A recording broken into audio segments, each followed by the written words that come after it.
ખેરાલુ તાલુકા પંચાયતના પ્રમુખ હિરલબેન યોગેશભાઈ ચૌધરીના અધ્યક્ષ સ્થાને તાલુકા પંચાયત હોલમાં સન્માન સભા યોજાઈ હતી।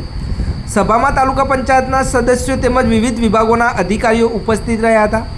સભા દરમિયાન ખેરાલુ તાલુકા વિકાસ અધિકારી શ્રીમતી બીવી પટેલ અને તેમની ટીમ દ્વારા 16મા નાણાં પંચની ગ્રાન્ટ અંતર્ગત વિકાસલક્ષી મુદ્દાઓ અંગે ચર્ચા કરવામાં આવી હતી। આ બેઠકમાં ખેરાલુ ધારાસભ્ય સરદારભાઈ ચૌધરી પણ હાજરી આપી હતી અને અધિકારીઓ સાથે તાલુકા વિકાસના કામો અંગે ચર્ચા કરી હતી। તંત્ર દ્વારા ખેરાલુ તાલુકાના પ્રતિનિધિઓને ગામે ગામના સરપંચો અને સંબંધિત લોકોને પડતર કામોની યાદી સોંપવામાં આવી હતી, જેમાં ખાસ કરીને પ્રધાનમંત્રી આવાસ યોજના સહિત બાકી કામો ઝડપથી પૂર્ણ કરવા માટે પ્રતિનિધિઓને જવાબદારી સોંપવામાં આવી હતી।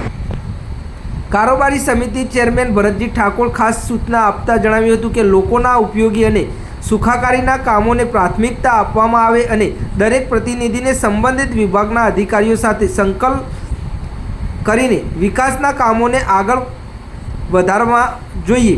વધુ સમાચારને અપડેટ્સ માટે જોતા રહો online TV news. Suresh Thakor અને ફારૂક મેમણ સાથે સંજુ બાબા, ખેરાલુ।